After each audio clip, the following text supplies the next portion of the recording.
All right, guys, what's going on? Welcome back to the Everything College Football Podcast. Today we're going to be looking at my final 2021 top 10 rankings from the college football season. Number 10, the Pittsburgh Panthers. They went 11-3. I anticipated Kenny Pickett, have a pretty big season, being a fourth, I think even a fifth-year senior, but I didn't expect him to have the year to the tune of a Heisman finalist. The veteran tore apart the ACC, tossed for over 4,300 yards, 42 touchdowns, 7 picks as well. Led Pitt to a conference championship. Jordan Addison, he was the biggest beneficiary, though, from Pickett's iconic play. He won the Blitnikoff Award as the nation's top wideout. He caught 100 passes for 1,500 yards, 17 touchdowns. That was tied for first in college football. The Pitt defense, they were very strong in the front seven, as typical under Pat Narduzzi. But one thing that is not is a poor secondary. Of course, they replaced DeMar Hamlin, Paris Ford. So they really struggled in the back end after replacing those two guys.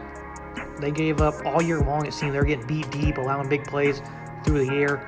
But, this sturdy front seven, they ranked third nationally in sacks, hand tackles for loss. Kalijah Cansey, Baldonado on the defensive line. These guys were leading the way. Plus, Servassier Dennis, John Patrician at linebacker, they were very good as well. Pitt allowed about 23.6 points per game. It's not great. It's not bad either. That's a good mark, I'd say. But they certainly overshadowed a young, inexperienced secondary. They almost carried the way in the Peach Bowl, lost to Michigan State. They were down to a third-string quarterback. On the third play of the game, they were already down to the third stringer. His defense almost took them the whole way to the victory. But very good year from Pitt and Narduzzi. We'll see what happens in the future. But this was a massive season for Narduzzi, a coach that works really hard and coaches defense really tough. Number 9, Notre Dame. They finished 11-2. Out with Brian Kelly and with Marcus Freeman. It was a bit of a shock to see Kelly barrel for LSU at the end of the year. Marcus Freeman, though, he's going to take over. I think it's a good option for the school, for Notre Dame to stay within. Tommy Rees, he was retained by Notre Dame. I think this was a pretty safe hire from the Irish. But as for on the field, 2021 was another good year for them. Sure, they didn't return to the playoffs, and they lost to Cincinnati at home. They survived a scare against Florida State and then Toledo. To start the year, they were not great. But by and large, though, this is a good football team. Jack Cohn had a great year, much better than I figured he would. I thought he was a bit of a game manager. This year really shined through the air, though, over 3,000 yards. They were very one-dimensional. The offensive line was not great, despite the talent they had. Down the stretch, they were much better. Kyron Williams really carried, though. He had a lot of touches, a lot of production. The offense, they put up over 35 points per game, despite being pretty one-dimensional. Notre Dame, they looked pretty great on defense, too, throughout most of the season. Isaiah Foskey, he was really good. JT Bertrand stepped up. Kyle Hamilton for the first half of the year when he played. It wasn't great. The end of the year, they were up big time on Oklahoma State. Jack Cohn he set a Fiesta Bowl record. What was it, 550 passing yards or something like that? And their defense got torched by Spencer Sanders on the other end, and then the Pokes defense kind of shut them down really in that second half. Notre Dame, though, very good season for them. They came up just short of the playoffs. But, some of their opponents didn't play the way we thought they would this season. That really hurt their strength of schedule. Guys like USC, North Carolina, Wisconsin was a very good win, but still that team kind of disappointed as well. But this was a good year from Notre Dame. I'd say 11 wins. They played some tough opponents. And number 9 for the Irish. Number 8, Michigan State, 11-2. This is the biggest season the Spartans have had in recent memory. They kind of came out of nowhere here to win 11 games. And then the Peach Bowl, of course. Michigan State, their offense was led by Doak Walker Award winner Kenneth Walker. Shined after transferring from Wake Forest. Over 1,600 yards, 18 touchdowns. He ran wild on the Wolverines as they came back from behind to beat their rival early in the year. He wasn't the only story on offense, though. Peyton Thorne really made some waves in his first season as a starter. 3,200-plus yards, 27 touchdowns. He did have the 10 picks, but overall, I thought he really showcased his ability to stay calm, cool, and collected. This offense, though, when they couldn't run the ball, they couldn't throw it either. So they were never one-dimensional. Either they had the balance or they didn't. So that's one thing that you're going to have to look out for in the future is if they can. Jaden Reed was really good for them. He's coming back. They got some good talent on both sides of the ball. So try to see next year if they can overcome when they can't run the ball, if they can be able to throw it. For the most part, they weren't able to do so. Other than the Peach Bowl against Pitt, that was kind of shocking to see them do it. But for the most part, the theme of the year is they couldn't throw when they couldn't run. Mel Tucker, a defensive guru, but this entire season was really built off the offensive success, though. The defense wasn't great. Spartans allowed over 25 points per game. They ranked dead last in passing defense. They got flatline KO'd in a loss to Ohio State, 49-point L at that. Ohio State could have beaten by 100, though, if they wanted to. The front seven was very solid, though, I thought. Jacob Hasnook, some other guys like Maverick Hansen, rotational, Jeff Petrikowski on the defensive line, some rotational guys. I thought they were pretty solid for them. Linebacker Quavarius Crouch, him and Kyle Halladay, I thought they paired up pretty well together. Crouch, the Tennessee transfer, despite the secondary being terrible, Xavier Henderson probably was the best player on this defense, led the team with 96 tackles, second most tackles for loss with 10. His presence as a box safety was instrumental for this team, as his numbers indicate, but he didn't provide much of an asset to the cover group. If they could have covered a little bit better, I wonder how this season would have turned out for them. Overall, I thought this was a very good year for Michigan State. Number 7, the Baylor Bears, 12-2. Coming into the year, I felt Baylor would have one of the best defenses in the conference. That honor went to Oklahoma State, but they weren't far behind. But, I did feel that the offense would limit the team's overall ceiling, and, that unit really found its footing, though, to a T, really. They complemented the other side of the ball, phenomenally. Led the Bears to a Big 12 crown and a Sugar Bowl victory. Baylor's offense, they instantly showed flashes of an improved running game. They ran wild to start the year 3-0, but they didn't play anybody. Baylor didn't top 300 yards over the next 2 weeks, though, versus the big dogs in the Big 12, Oklahoma State being one of them. But we found out this unit was legit following those hiccups. Baylor ran for 183 yards per game in conference, put up 300 plus on a good BYU team. Gary Bohannon, he made the most of having Tyquan Thornton and R.J. Sneed at wide receiver. Bohannon didn't throw a pick for the first 6 games, and then he threw 7 over his final 6 that he played in. So that was a bit of a concern there. He didn't play as well down the stretch.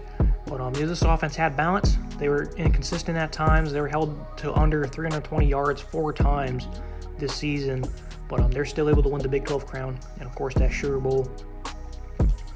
This very stiff defense, they forced 27 turnovers, 19 of them being interceptions. Jalen Pitre landed on the All-American team. And then the Baylor completely stonewalled Oklahoma.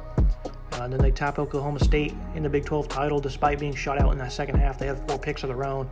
Ika was another star for them. Terrell Bernard. This was a very good defense. JT Woods.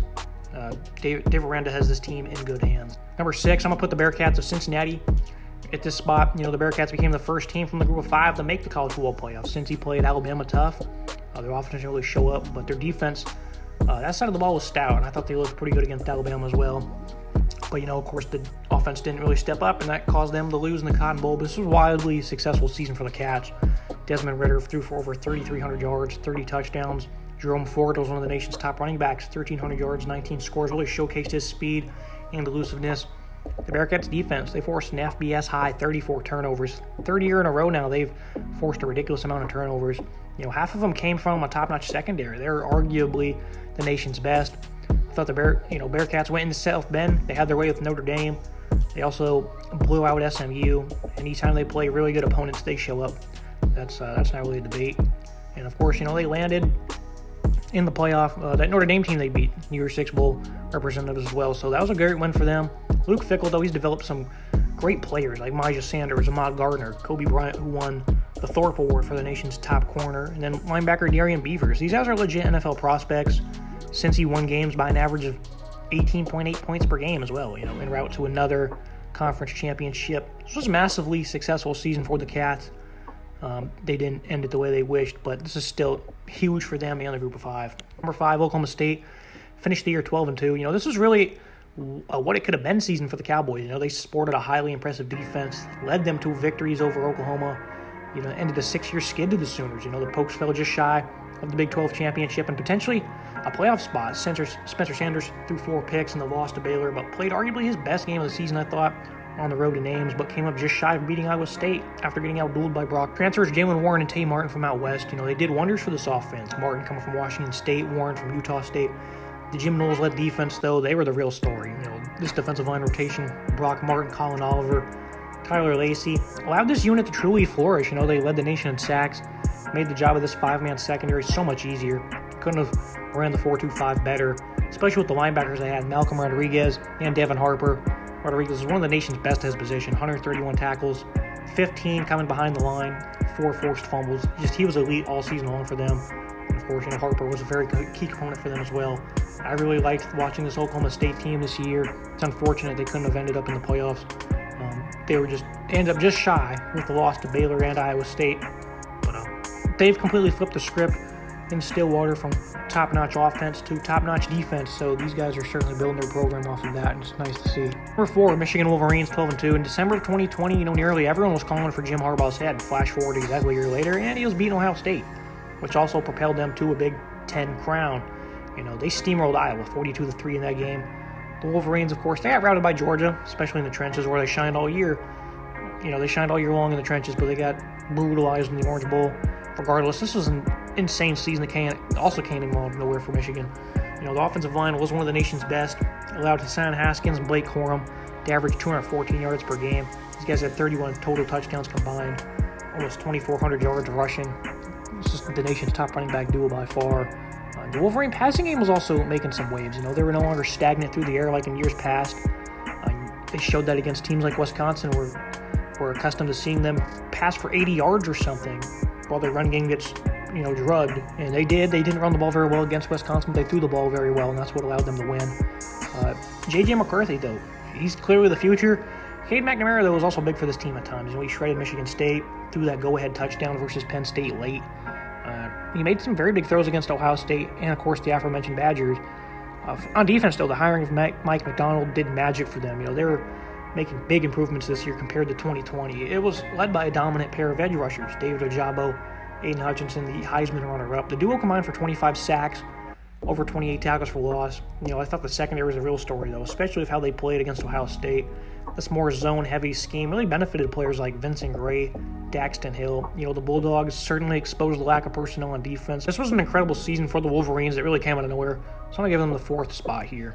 Number 3, Ohio State Buckeyes, 11-2. Yeah, I'm putting them over Michigan. I know they lost head-to-head, but I feel like if they played that game anywhere else other than Ann Arbor, they probably would have won. This is a pretty disappointing season, I think, for the Buckeyes, especially in defense. They really weren't any better than they were a season ago. I think they probably even got worse. Ohio State shined, though, versus lower-level opponents in the trenches on defense, but when they played Oregon and Michigan, they were incredibly soft up front. They got scorched on the ground. Michigan had, I think, 5 straight 75-plus yard drives. The run defense held this team back immensely. This offense had an incredible showing all season long. The passing game was led by C.J. Stroud, the freshman, redshirt freshman that has overcame some early season struggles, but he became the Heisman favorite at one point late in the season. He was dynamic, and this passing attack was incredibly resilient. They were in third and longs, 4th downs many times in the biggest games of the year, and they seemed to convert on every single one of them. Stroud finished the season with over 4,400 yards, 44 touchdowns, only 6 picks, 72% completion rate. He was phenomenal, especially in that Rose Bowl. He made some amazing throws. They really blew your mind. I pegged Trayvon Henderson to be the most impactful true freshman in college football, but even he blew my mind as well. He had 277 yards in only his 3rd career game against Tulsa. He ended the season with 1,500 yards, 19 touchdowns. Henderson really exploded onto the scene, much more than I thought he would. The Shoes, they had what was the most talented trio of pass catchers I've probably ever seen. They were a blast to watch. Jackson Smith-Njigba, Chris Olave, Garrett Wilson, all caught 65-plus passes for over 936 yards. Smith-Njigba caught 95 passes for 1,600-plus yards, 347 yards in the Rose Bowl, all-time classic performance. That's going to live on forever. Ohio State did end the year on a high note as they battled back in Pasadena, the top of fiery Utah squad. But the Shoes could have won a national championship with this offense, but its defense, it didn't give them much aid, and that was disappointing to see from the Buckeyes, as I loved watching these guys every single week. Number 2, the Alabama Crimson Tide. The season didn't end the way they had envisioned, but 2021 was still a big indication of how good this team will be next season. Bryce Young came just shy in Indianapolis, with both of his first-round pick pass catchers on the sideline with torn ACLs. But the Heisman winner got better as the year went on. 4,800-plus yards, 47 touchdowns. He was magnificent through the air in his first year as a starter. Brian Robinson, he finally fulfilled his dream of being the starting running back for his hometown team. He put up over 1,300 yards, 14 scores, set the Cotton Bowl record with 200-plus rushing yards in the semifinal. The aforementioned John Mechie and Jamison Williams, though, these guys were phenomenal. Mechie, 96 grabs, 1,142 yards. Williams, a lot less receptions with only 79, but a lot more yards with 1,572. He averaged 19 yards per catch. These guys were tough to contain throughout the season, though. The offensive line, they struggled to kind of find its footing. Despite having Evan Neal, the rest of the unit was pretty inconsistent. But again, this was a young group. For the most part, it's very young. And it's another aspect of this football team that's going to continue to progress as we go into next year. This is a very young team. This was a reload year for Alabama. They just replaced three first-round picks on offense. Three that I can think of at glance of things. They probably would have been more, but they replaced a lot of talent on both sides of the ball, especially on offense. And they ended up in the national championship and almost won it, so that's not good for the rest of college football. The Alabama defense, they weren't as elite as I thought they would be. Positioning was an issue early in the season, but they were tough down the stretch, especially against the run. After getting gashed by Florida for 200+, they were very sturdy on that part of the game. Georgia ripped off a big run in the national title game. But other than that, it was a very successful unit for Bama against the run. Will Anderson, flat out unstoppable. He should have gotten invited to New York. 101 tackles, 33.5 tackles for loss, 70.5 sacks. This kid is unbelievable. It's just ridiculous. Those numbers are insane. He'll be back next year, along with guys like Dallas Turner, potentially Christian Harris, and Henry Tioto. Likely, those two will not be back, but potentially they might do what the team in 2020 did, where they all came back to win a national championship. So we'll see what happens there. The deadline's here in a couple of days, so we'll find out very shortly. The Alabama secondary, though, they're literal playmakers. Josh Jobe was a bit of a disappointment, though. Injuries also plagued them in the back end. It was quite evident in the national title about that. They had a former JUCO guy out there on an island in Kyrie Jackson. He didn't play very well. Alabama, they lost to Texas A&M and Georgia. So, at first glance, that would make you think the gap is shrinking. Nick Saban finally lost to an assistant coach, and it happened twice this year. A former assistant of his, that is.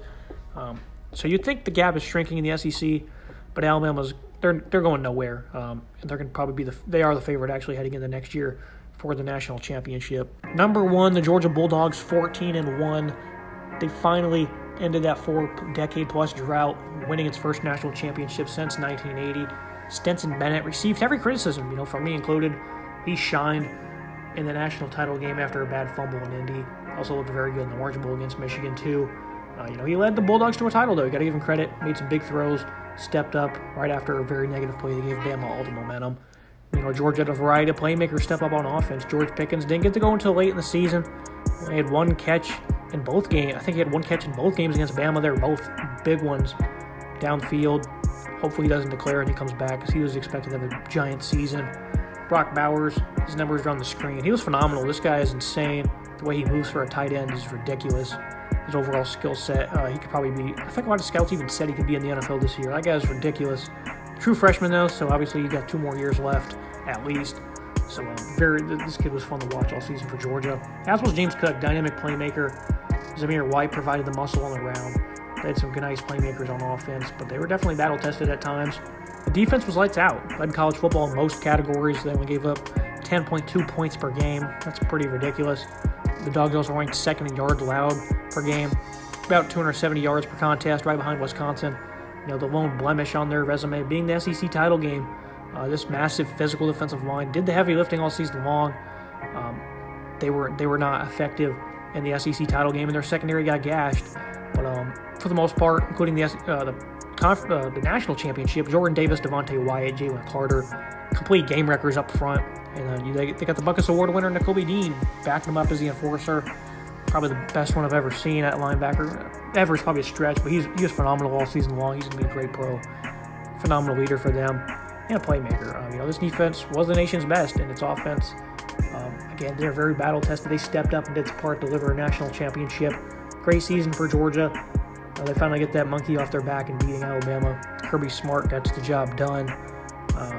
This team's obviously going to go nowhere. They're going to replace a lot of people on both sides of the ball, but they've recruited phenomenally, so they're just going to replace, reload.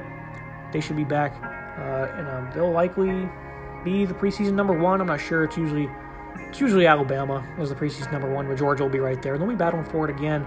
They do lose Dan Lanning, the defensive coordinator. It's not too big of a deal, but great season for Georgia. Congrats to them on the great season, winning the national championship. And that's going to wrap everything up for today's episode, guys. This is my final top 10. Do you agree, disagree with the rankings? Comment below, like, subscribe. There's going to be plenty of content all off season long, so make sure you stay tuned in.